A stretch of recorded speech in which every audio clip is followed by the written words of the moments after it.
In this video, I'm going to break down the underwater restaurant scene I made last week. This video was part of a collaboration with another artist called Sumit.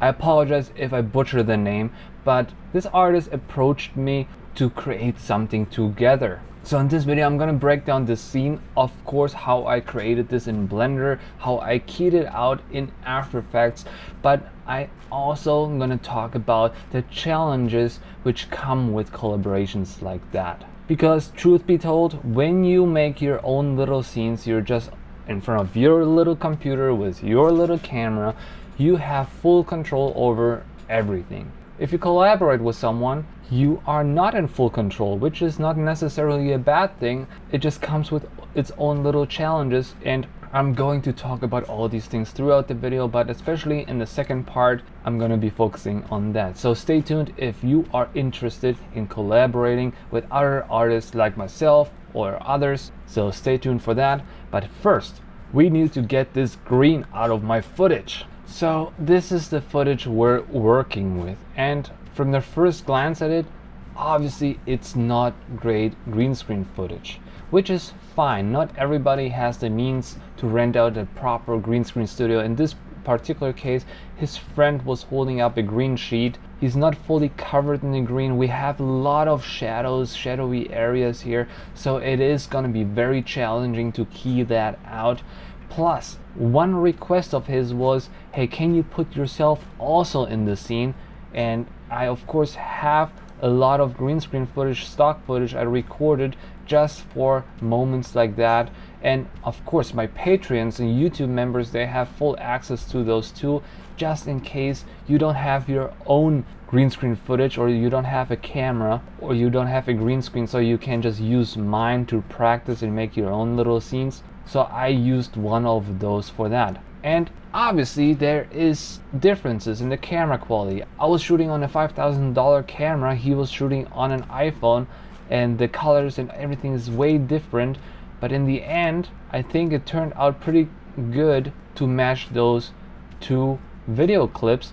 But I gotta say, when it comes to mediocre recorded green screen footages like this one, and mine is also not perfect, you see all those wrinkles and shadows here. When it comes to stuff like that, the keying part is never gonna be perfect, especially if you have hair in your scene. That's why I'm mostly wearing my pink beanie, so you don't see my hair, because it's very difficult to key out hair if your green screen footage is not perfect. And of course the lighting is way different, so because of that, I decided I'm gonna go with a very moody scene where you barely see any details in the characters, and most of the wow factor of the scene is the environment, especially the background. So that's something to keep in mind. If your green screen footage is not perfect, that's something you want to consider. Now, how do we get this green out of my footage? Great question. So the way I do this is, especially if my green screen footage is not perfect like this one,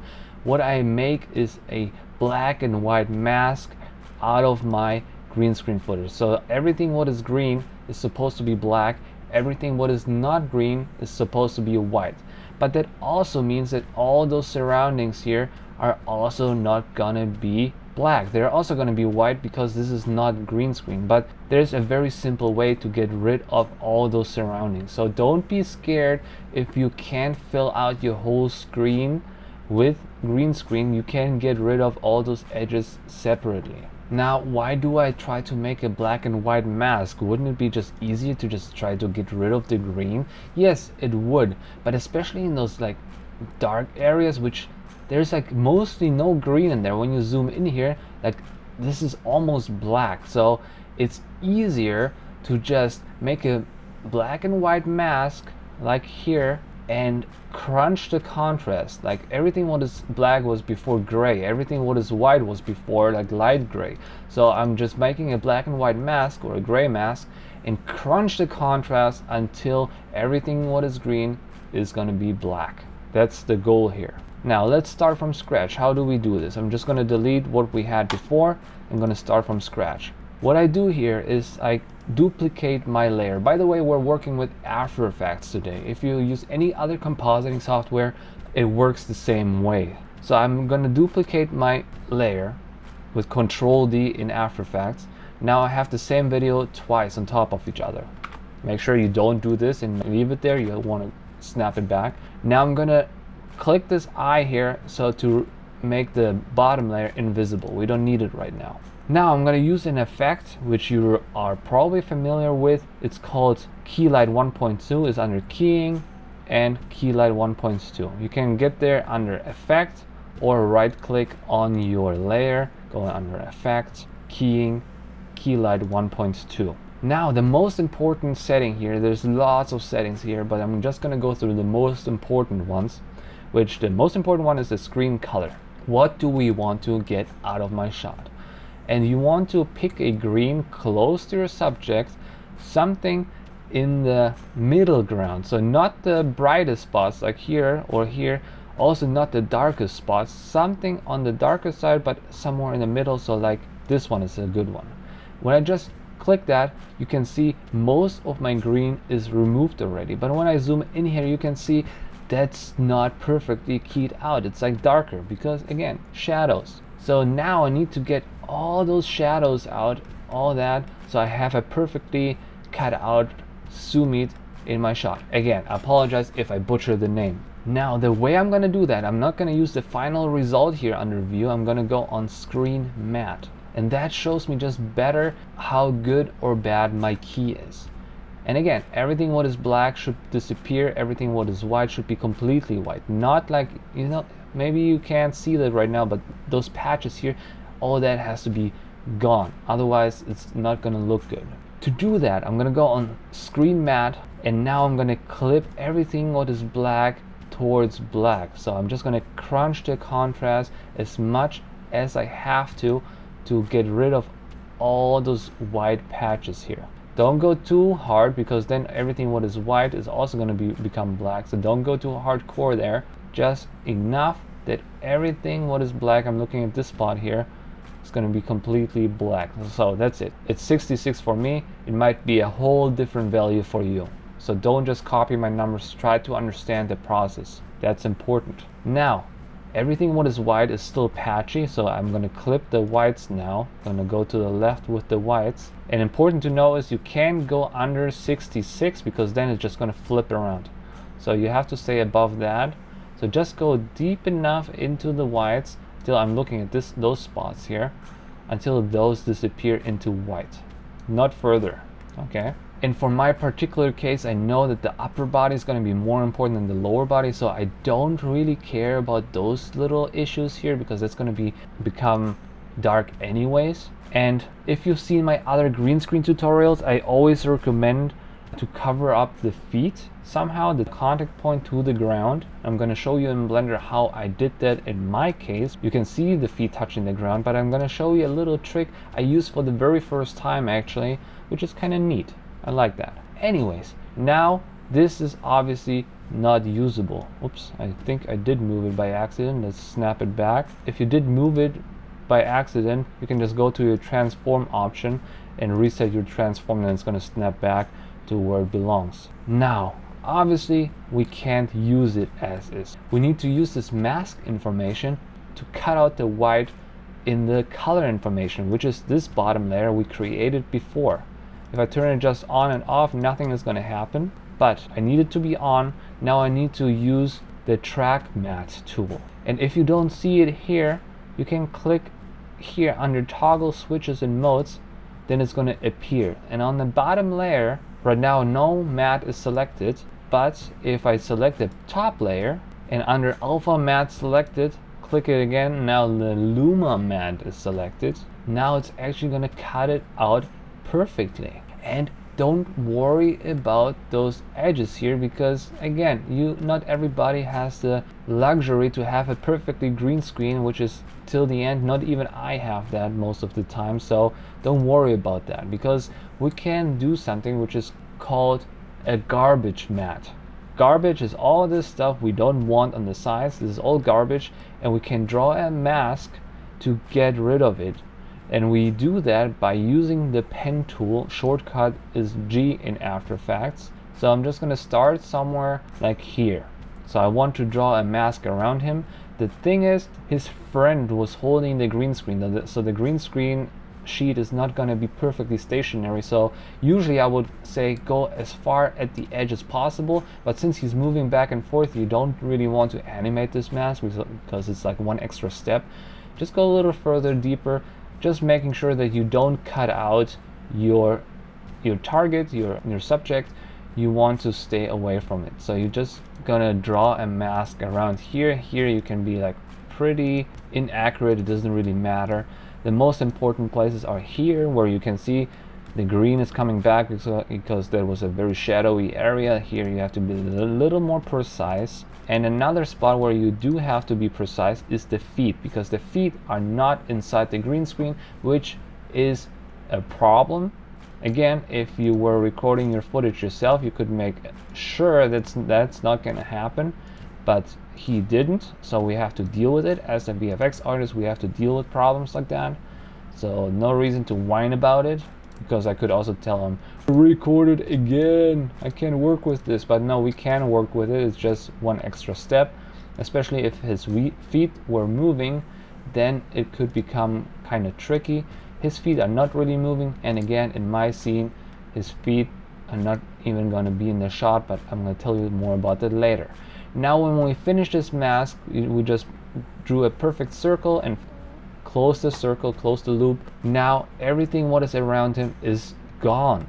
Awesome. Now I can see this part here. I can click on this guy, so I just see a black and white mask. I can just bring this a little higher.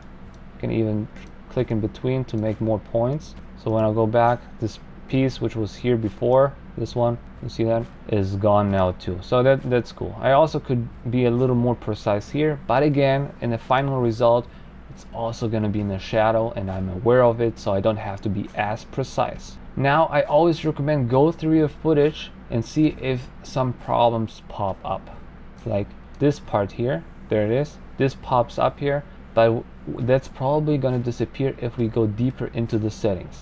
So now we're going to go back to our top layer, the key light effect, because there's a few more options which are very good to use. The most important one, I would say, is look at all those edges here. You see those? This is not great. This doesn't look good, so you want to avoid those. So what I do is I increase the screen softness just a little bit. Don't go crazy here. You don't want this. You want just a few pixels, or maybe not even, maybe half a pixel softness, something like that, and then just zoom out, see if it looks good. If it's too much, just go dial it back. So 0.5 works for me, and that looks better, way better. Now another thing you can do is when you look at the edges here, you can see it pretty good here. You can see that the edges are still kind of green. It's also green spill, which I'm gonna address in a second, but it's also maybe the edges are just not refined enough and the green is still behind him. So what you can do is use the screen shrink grow function and just go a little bit into negative space. Just also don't go too crazy here, you're gonna lose your subject. Just a few pixels, or not even a pixel, just go a little bit into the negative, and that's gonna make it better. That looks pretty good. It's actually fascinating how much you can get out of pretty bad green screen footage. Now we just talked about spill. What is that?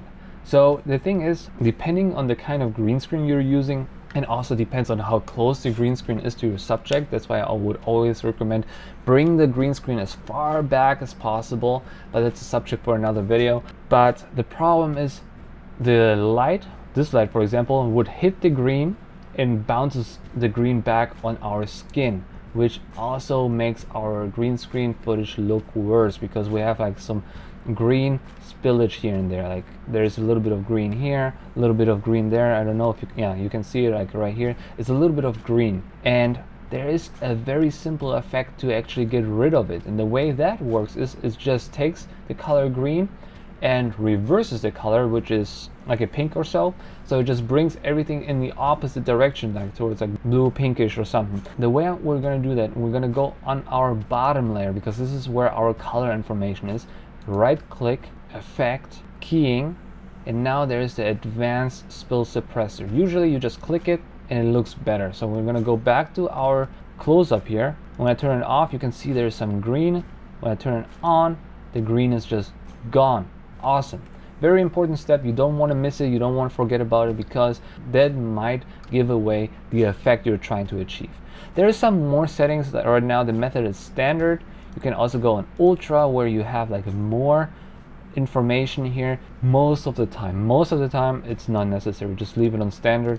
If you do want to go on ultra, you can pick the green you want to remove, the tolerance, the spill range is important, but usually you don't need that. Now we're technically done, but one more thing I would recommend doing is just go through your whole footage and look at all those edges here where your garbage mat is, because you don't want to cut out your subject's knee by accident, because he might be moving. So just go through it and make sure he's never reaching out of the green screen. Well, when he's getting up it doesn't matter, but until here. So normally I would say now you can export this and import it into Blender, but something I did in this scene, I don't want to keep it from you, but I still don't know if that's the right way to go. It's just something I tried and it worked for me, is because people always ask me, how do you match the lighting and the colors with your actual footage? And normally I would do this inside of Blender because it's a non-destructive method, but for this particular case I color graded the base colors just a little bit so it matches my lighting of the scene better. So I just went with the under color correction volumetric color, and then I just adjusted the colors to more what I'm trying to achieve in my final render. So I went down with the brightness, I increased the contrast a little and made it more blue, because that's basically the way I want it to be in the final result. Again, I don't believe it's the best method, but something you can try. Maybe it works better, because I feel it way easier to manipulate colors in After Effects or Premiere, whatever software you're using. Manipulate those colors in After Effects and then bring them into Blender. The problem is you render this out and then you have it inside of Blender, and if it's too blue, if it's too dark or something like that, once the lighting in Blender is done, then there's no way to go back. Then you would need to go back in After Effects and manipulate it there, render it out again, bring it into Blender, hope it works. So it's probably not the best method, but it worked for that case. Just something for you to try and think about if you want to use that, because you can do all those things, all those settings I just adjusted here.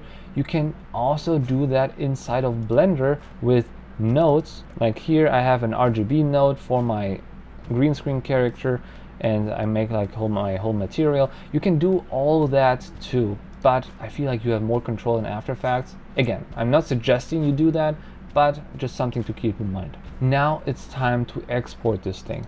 Just to make my life a little easier, just select both, hit S and scale it up a little, bring this guy to the center of my scene, just so I have a clean plane later. You don't have to do that, but it's just easier. Now to render this, you click on composition on the top left, pre-render, you select wherever you want to render it to. Now the render window pops open, and now you have all those little settings here which you might not understand, but the important part is we need to render RGB, which is the color information, but also alpha, which is the background, because we don't want this checkerboard as our background or blackness at our background. We want nothing. We want an alpha channel in our background.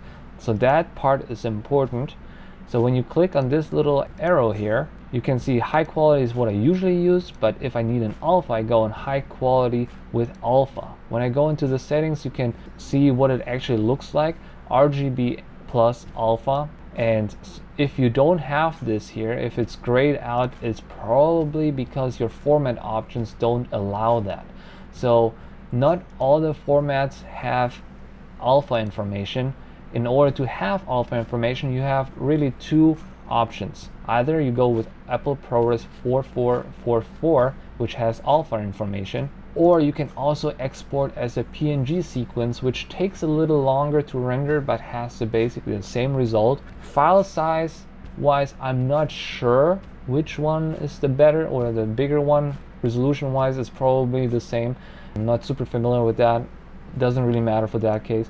Me personally, I render After Effects footage always as Apple ProRes 4444, So RGB and alpha, super important. If you don't do that, you have to render it again. And before you render, make sure this little icon here under this settings, click on that, make sure 32 bits per channel float is selected. That gives you more information. It's going to look better. You can see the difference already. I always work in 8 bits, but then when I render, I switch it to 32 bits. That's enough, I think, for that. I think I covered most of it. And then if you just hit render, it's going to render it out. Then you can import this into your Blender scene. To import a green screen character, all you need to do is in Blender 4.2 is Shift A, image, and mesh plane. Then you're gonna find your green screen footage you just exported from After Effects, like this one. Open it up, there it is.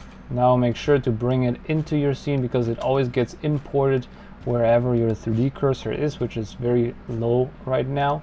Now I'm just gonna bring it to wherever I need it. Now let's say I have another one sitting next to him. Now of course I need to scale him properly that he's gonna be the same size like my actual 3D character. Alright, I obviously did all that also with my other green screen video, which is me. I also aligned the colors as much as possible. The thing is, I'm lit differently than him. I look differently. The camera was on a different height. When you look at this video, the camera is somewhat on like hip height, like knee height, hip height. This is where the camera is more or less. It's hard to guess. Again, in a collaboration, you don't know exactly how this footage is shot, but somewhere on like hip height, like him sitting knee height. My footage though is more like hip height. It's standing hip height, so it's like the camera is higher here. And traditionally, you always want to match your two cameras as much as possible, using the same camera lens, the same focal length, the same camera height, the distance to the camera. You want to match those things as good as possible. But I'm also making this video to show you if it's not perfect, you still can get away with murder. So that's what we're doing here. So usually what I do is when I build a scene like that, instead of him here, I have just a placeholder, which is this guy here. So I usually just put him wherever my character is gonna be so I can see what the lighting would look like. And he's like in perfect scale, he's human size. And then when I don't need him anymore, I replace him with my green screen character. So now, how did I make this scene? Me personally, I'm a very lazy modeler. I don't model unless I really have to. So I'm just gonna break down the things I modeled first, and then I'm gonna tell you the things I didn't model, I just imported. So what I did, I started with the room here. So I made 2 walls, left and right, and a glass in the back. You can see how the wall is actually, you can see like it's actually 3-dimensional. The cool thing is, even if you work in Eevee these days, you can get a texture with displacement on it, and then you get all this little detail here where you can see in the final result that all this little detail receives light differently as if it was to record just on if it was just a plain wall. So you see how this light goes in and out. There's darker spots and brighter spots, so you get so much free detail if you use a material with displacement on it. And this is what it looks like in the node editor, in the node shader. It might look very complicated to you. I still feel like it sometimes when I open those nodes and it's like, oh, what is this all? But it's actually not that complicated. And once you get used to it, and I really recommend play with those things, try different things out, what do they do. And I'm just going to break down the most important things right now. So when you import texture from like any website, or I use Polyhaven, which is great, has lots of different textures like that one. So this is basically what it looks like. It has one video, you can see it on the top left what it actually does. You have one clip which is just the color information. This is what the rock texture looks like. Then we have the roughness maps, which is basically telling you how shiny, how reflective things are. Then the next one is the normal map, which is very similar to the displacement, but it's a simulation, or it pretends that it's three-dimensional. So if I didn't have a displacement, it still would look kind of three-dimensional. That's what the normal map is for. And then of course we have the displacement. If I turn this displacement off, you can see this wall just becomes perfectly flat. Now unfortunately we can't just create a blank wall, put a cool texture on it, it's going to look like that. It doesn't work that way, unfortunately, because displacement is actually three-dimensional geometry which pops in and out, and for that we need more geometry. It can't be just 4 vertices, it has to be more than that. So when I go under isolation, if I isolate this, which is the question mark button on your keyboard, and now I go on edit mode, I just hit A so you can see them. This is how many displacements and not how many vertices it actually has. So when you import a plane, it only has 4 points, but when you hit right click and subdivide, you can see that if I increase this number, don't go crazy here, but if you increase this number, you can have more information here. I don't want it in that case, I just go back because I did it already. That's how you get this cool effect. And the more you have, the more realistic it's going to look, but also if you have lots of those materials in your scene, it's going to slow down your computer a lot. So you want to be aware of that. And there's also a non-destructive way, which I'm just going to talk about for a second here, which is go under modifiers, add modifier. It's called subdivision surface. When you use that, you can basically do the same thing. It's going to create more geometry, but it's going to be non-destructive. So for that, just click on simple because you want to keep the general shape. And then you have 2 numbers here. One is for the viewport, so don't go hardcore here.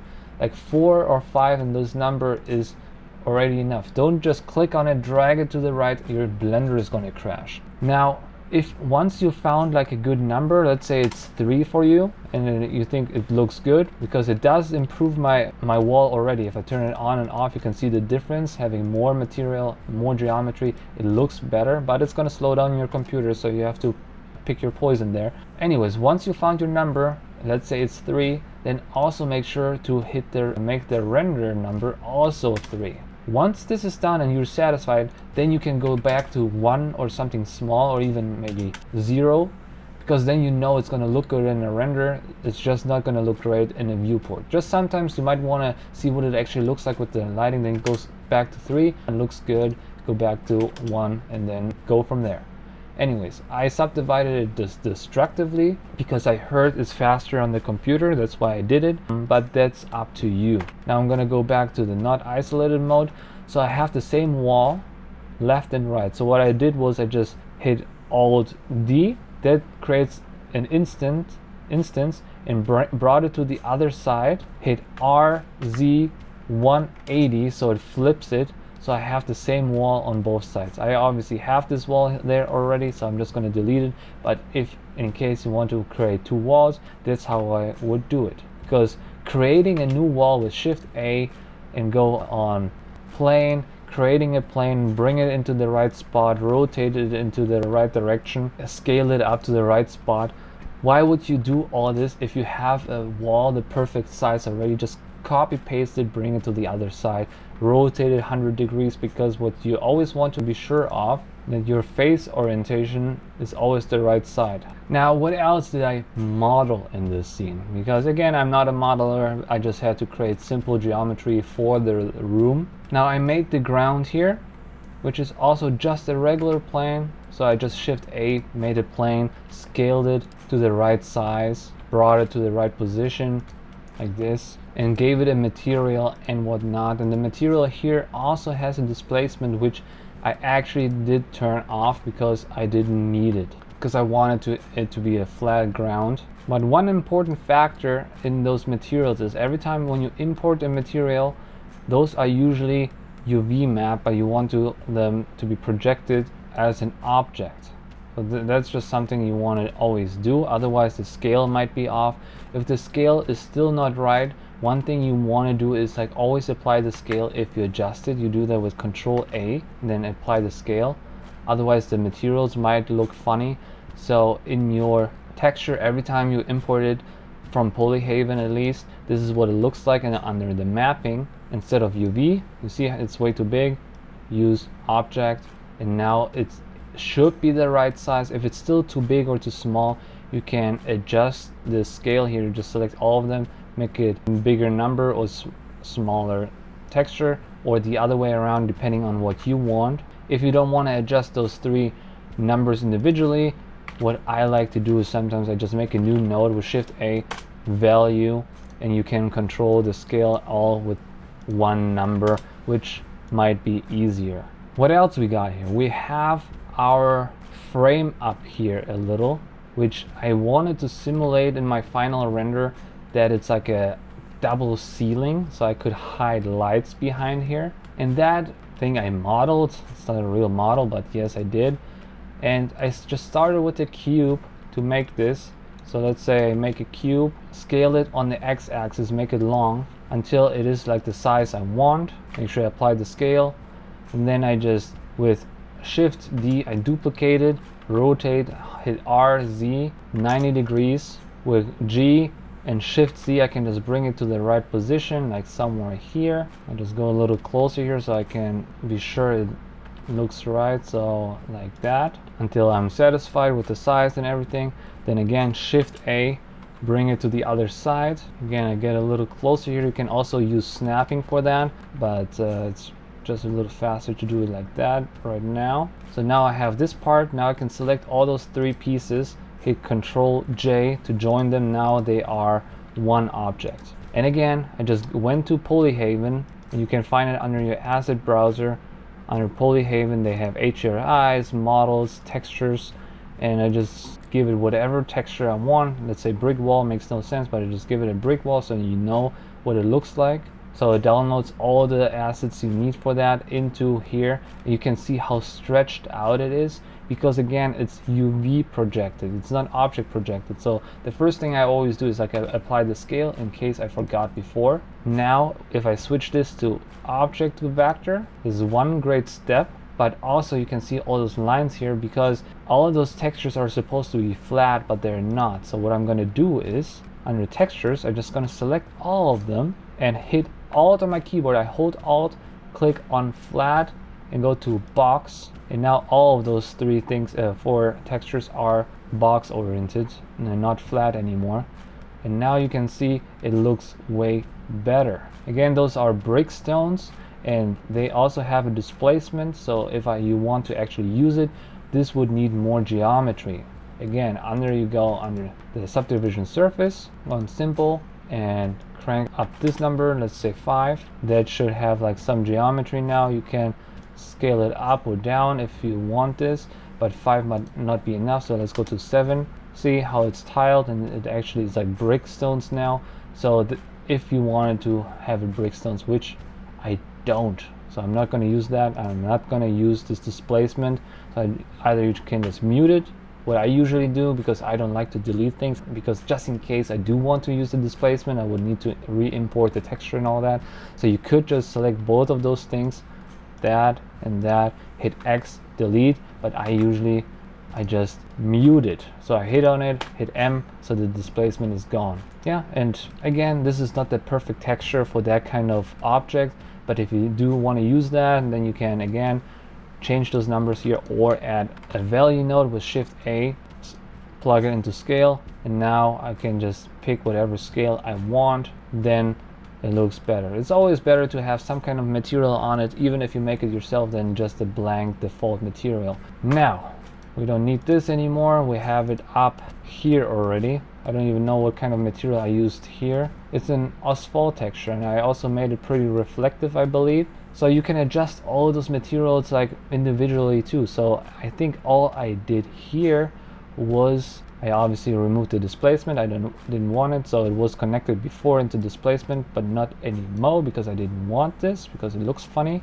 So you can either just disconnect it with Control right click, or mute it, or delete it. So there's those three options for you. Anywho, so if you want to make your material, let's say, more reflective, like I did, was I just made a color ramp node, which is just like in Photoshop. You go on Shift A, search color ramp, And then you make a color ramp node, which I have here already. Now you can make your material more reflective, less reflective, play with that depending on your scene what you want, which is pretty cool. You can also duplicate it once you're done, or instead of duplicating, actually I'm going to plug this into the factor and this into normal, which also would increase the contrast for your normal map.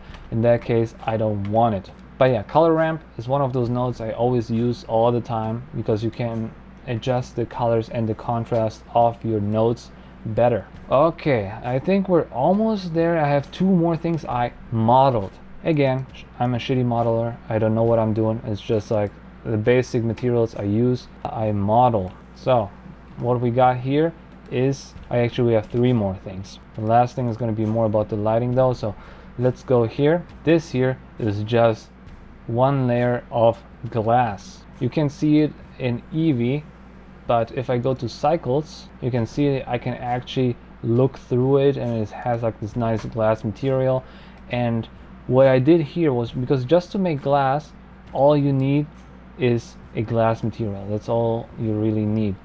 But just glass is a little boring, and imperfections are always good, so I imported an imperfection map which looks like this. This is an imperfection map, which is just scratches and grudges and all that. So I use this information. This is what it looks like. It's an object to vector. This is like just a mapping node. If you don't have a mapping node like this, you can just click on your image texture, hold Control T.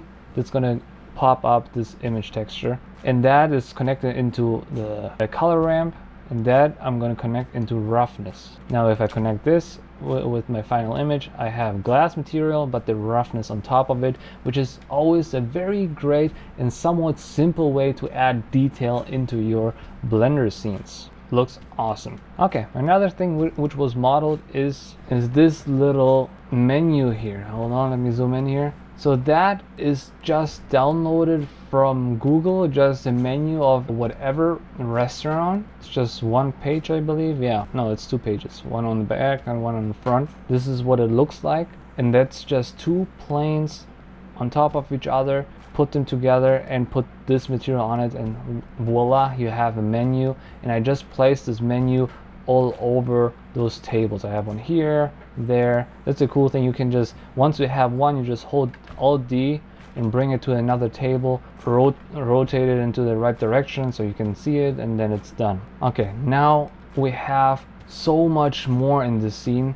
I'm gonna just go through it like really quickly. So most importantly, I made the aquarium box, which is, I believe, just glass. No, I didn't use the glass material. I actually used the principled BSDF, made it very metallic, low roughness, so it's basically glass. I could have used glass instead, and I just opened it on the front and I opened it in the back because I didn't want to reflect the back to the front. I just wanted it to be reflective on the sides and on top. And now inside the aquarium, I have lots of little fishies. And all that I imported from Sketchfab, or they were also inside of my Blender kit. And all those fishies, I just picked them, placed them, animated them from left to right or right to left. Those little fishies here, I just made one. And you can see I have so many little fishies here, but you can see this box here. This is a particle emitter, and this box here is basically the goal for those particles, because you can give particles different jobs, and this particle is called a Boyd particle, and that's a great way to make swarms of fish or flocks of birds going from A to B, or give them different goals. You can give them, like, let me just go in here so you can see under particles. You have like all those different selections, like allow flight. I know they're swimming, but technically for Blender they're flying. Allow land, I didn't want to allow that because then they would be climbing all over the ground. I don't want that. I want them to be flying. And climbing, same. I don't want them to climb up anywhere. I just want them to fly. Here you can adjust the speed of their fish, so it's a little tedious to go back and forth to adjust the right speed. And what else we got here? If they were battling other fish, so die basically, you can give them health and strength and aggression and all that. Never used it before, but I think that's pretty cool if you want like a war scene, like 2 giant like fucking battle parties attacking each other and they die. They don't literally die, they just disappear. That's what you can do with that thing. And the most important one is the void brain. So the first one, and I think the order is important here. Like goal is first, so the most important thing, their job is to go from A to B. Okay, this is their goal. Flock means that they stick together. You can also use another one which is called separate, that they go further apart, but they still have the same goal, if that's something you want to do. Again, very tedious to work on that, but it's a lot of back and forth because the speed might not be right, but it is pretty cool, and then another easy way to add lots of detail. Because I just have one fish, I could have modeled this fish myself, I didn't, but I could have, and they just go from A to B, very cute. And here you can adjust the scale if you need them to be bigger or smaller, you can do that here as well. I have some other particles I was using. Those are simpler though. Those are just bubbles being emitted from here, going up, and the only real thing I had to adjust was the gravity. So I wanted to go up, so I brought the gravity to negative 0.002. I played around with those settings until I liked the speed. Here under scale you can add randomness or make them bigger or smaller, something you can do depending on your scene. What else did I have to do here? Oh, of course I had to create those particles, so I don't know where they are. That one's right here. Just somewhere away from my scene I just created this little icosphere, Shift A, mesh and icosphere, and then you create this. I just gave it a regular glass material so it looks like bubbles. Very, very simple. I didn't want to get too much into detail because it's so far in the distance you probably can't see. And then I just copy pasted the same particle system a few times throughout my aquarium just to add more depth and detail. Now you probably wonder, what is this here? Did you model this? Is that a picture? How did you do that? And the simple answer is it's a 3D scan of something, of like ground, mossy ground, which is I think not even supposed to be underwater, but I just used that and copy pasted it a couple of times in different sizes throughout my aquarium, so it looks kind of nice. I also added those little rocks here just in addition. And when you do that, always do it from the perspective of your camera, because you don't want to build all this detail and in the end you're not even going to see anything. All right, one more thing I did here was, I still have a fish here in the background, same thing. Now I put a video of an actual shark aquarium behind all that, just in case you can see that far into the distance, because you never know in your scene how much you can actually see. So I just put a video of an aquarium in the far distance. The fishes are swimming. In the end you were not able to tell that it's there, but I did. And just in case you can see even further than that, I have a plane of just a photo of the ocean behind it. Again, you can't see it, but I did something you want to keep in mind for your scenes. You don't know how far you can see sometimes through the haze and everything. So yeah, that's the background. Speaking of haze, I have two different haze boxes in my scene. I have one for my aquarium, and to make haze is very simple. You just make a cube or whatever shape you want. I just use a cube, make it the size of your aquarium or how big you need it, whatever is in the shot, and then you're just going to give it a new material. You don't need the principled BSDF. What you need is volume. You can use volume scatter or principled volume. Plug this not into surface, plug this into volume, and then you can just give it a different color. I gave it like a little bluish color, and under density you can increase or decrease the density. I probably had something very low like this, maybe a little higher like this. This is the kind of numbers you want to go through.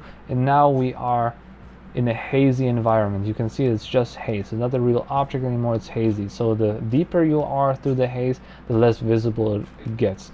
Very cool.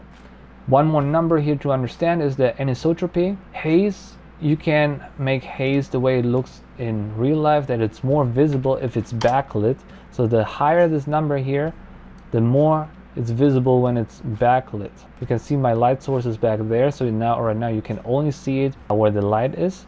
If I go to negative, you can see it everywhere, but the right number, how it interacts in real life, is 0.6. That's what you want. So you can mostly see it where the light hits. You can see that? But be creative with it. You don't have to be forced to use this number at all times. I was doing that for the longest, but then the more I understood Blender, and you don't always have to be like 100% accurate. So that's my haze inside of my aquarium. I also have a volume box just inside my restaurant, which works the same way. You can see those are my numbers. Again, don't copy them exactly. Your scene might be different. You can change the color too if you want to. I didn't. And my density is 0.05 and isotropy 0.6. So this one is accurate, and that's it for that. Okay, one more thing I always wanted to try is having those streaks through my scene, and that in nature that happens because the water surface is not perfectly transparent. Sometimes it has foam, sometimes it doesn't, it reflects, sometimes it doesn't, so you get those moving streaks. And I figured, how do I accomplish that? I always wanted to do that, but how? Because I don't want to make a water surface simulation. That would be insane. So I came up with this little concept here. I made a moving noise texture. So when you look at it, it's moving throughout the scene. So that way, when I have light shining through and through the haze box I have here already, that's how you get those light streaks, because light is shining through all those holes, and everything what is not a hole, it's not shining light through. So I made like this noise texture. Also very simple. You just make a Shift A, type in noise texture, and then you get something like that. And I just turned it into 4D instead of 3D, because then you get the W value, which you can change. So when I change this number, you can see it's moving. So that's how you can animate your noise texture. I increased the contrast with the color ramp, and I mixed it with diffuse and transparent because I needed it to be diffuse, so it's actually solid, and transparent, so it's actually transparent. So I had to mix those two together and put that into surface. Then I got this result. And one more thing I did was, just to have those streaks more visible, I scaled it only on the y-axis, because then it becomes more visible. If I applied the scale, it would remove it again, but I don't apply the scale, so it just stays like that. So it's a little stretched out. And that's it for this scene.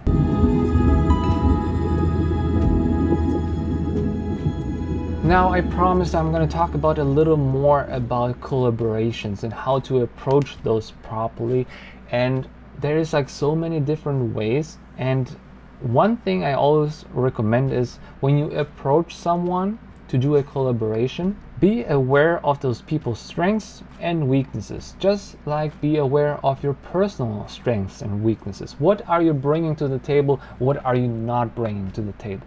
Right now I'm speaking with an artist friend of mine. I don't know her in person, but I know her through social media. We talk a lot, and we want to do a collaboration, and she is very, very good at making environments and modeling everything from scratch, which is my biggest weakness. My strength, though, if I have a strength, is like shooting green screen footage, implementing green screen into environments. That's what I'm good at. So this collaboration probably is going to be something like, she's going to make an awesome environment, and based on this environment, I'm going to light an actor or actress and shoot it and put it into this environment. That would be a perfect symbiotic collaboration. This collaboration here we did was a little more spontaneous, because this guy approached me, Sumit, and was like, hey, let's make something cool, bro. I was like, sure.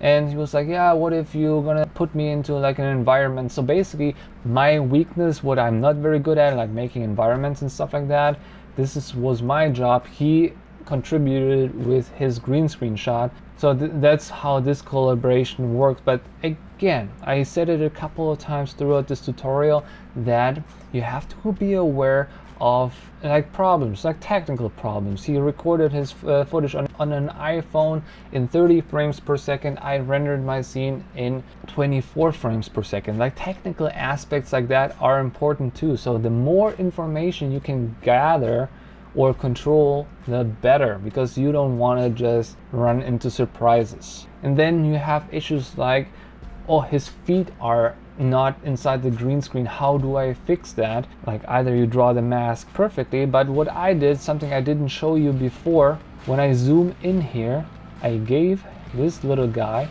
shoes. I just imported shoes and just roughly I put them into the position where his feet would be. Actually the feet are sticking out to the ground. We don't really know because it's so dark. So I put shoes there, and in the final result it's like a nice little three-dimensional aspect, because a green screen video is just two-dimensional. So when I go look at this guy, it's just a two-dimensional, like he's completely flat. So that's the problem. So when you approach someone to do a collaboration, be aware of what you are bringing to the table, and obviously be friendly. Don't be pushy, because people are busy. So for example, if you approach me to do a collaboration, be like, hey, I like what you did with this scene. How about we're gonna do that, but combine this with my strength, which could be making flying cars, and we're gonna make a scene like this together, and then talk from there. But most importantly, don't be pushy, be friendly, and be aware of your weaknesses too, and don't try to push things which are not capable. Maybe you don't have the knowledge, or you don't have the strength of the computer to make a crazy destruction city or whatever you're trying to do. Just be realistic, and then you can create some cool magical scenes with other artists together, which is a magical process which I really enjoy and I really want to do more in the future. And of course, go check out Sumit's Instagram page. He uploads lots of cool VFX art, so go check him out too. But that's basically all I have to say about that. I'm very happy how this turned out, and I learned a lot during the process. I hope you like this scene too, and if you have any questions, please let me know in the comments below, and see you in the next video. Doodle-doo.